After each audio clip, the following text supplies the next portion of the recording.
Hello friends, welcome to my another blog. তো অনেক দিন পর আবার আজকে আরেকটা ব্লগ দিতেছি, কারণ মাঝখানে প্রচণ্ড শরীর খারাপ ছিল। তো আজকে রবিবার দিন আমি আর আমার জামাই সকাল সকাল বেরোয় পড়ছি শপিং করতে।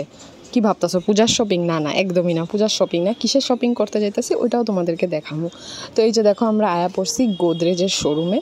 তো অ্যাকচুয়ালি আমাদের কিছু ফার্নিচার নেওয়ার আছে, তো ভাবলাম প্রথমে বেডের থেকেই শুরু করি। আমরা যেরকম বেড নিমু ভাবছি, ওরকম যদি বেড এখানে পাওয়া যায় তাহলে এখান থেকেই নিমু, না হলে অন্য কোনোখানে আবার দেখতে লাগবো। তো চলো দেখে নিই, সঙ্গে বাকি যেগুলো ফার্নিচার নেওয়া আছে ওগুলো অল্প টুকটাক দেখে নিই। তো ঘর থেকে বেরোছিলাম 12টার সময়, আর এখন বাজে 2টা। প্রথমে গেলাম গোদরেজের, তারপর এখানে এখন আরেকটা দোকানে আইলাম। তো 2 জায়গায় বেড দেখলাম। তো দেখা যাক ফাইনাল কোনটা করি। যেটাই ফাইনাল করি তোমাদেরকে তো দেখাবো। তো চলো এখন বাড়ি যাই। বাড়িতে গিয়ে মেরে স্নান খাওয়া সব বাকি আছে। ওই সকালবেলা 11টার সময় মেরে খাওয়াই আসছিলাম, জানি না মেয়ে কী করতেছে। তো চলো এবার ফটাফট। তো ঘরে যাওয়ার সময় দেখি রাস্তায় এরকম সব বিশ্বকর্মা ঠাকুরের মূর্তিগুলো সাজায় রাখা হয়েছে। মানে দেখেই মনে হইতেছে দুর্গাপূজা একটা ফিল।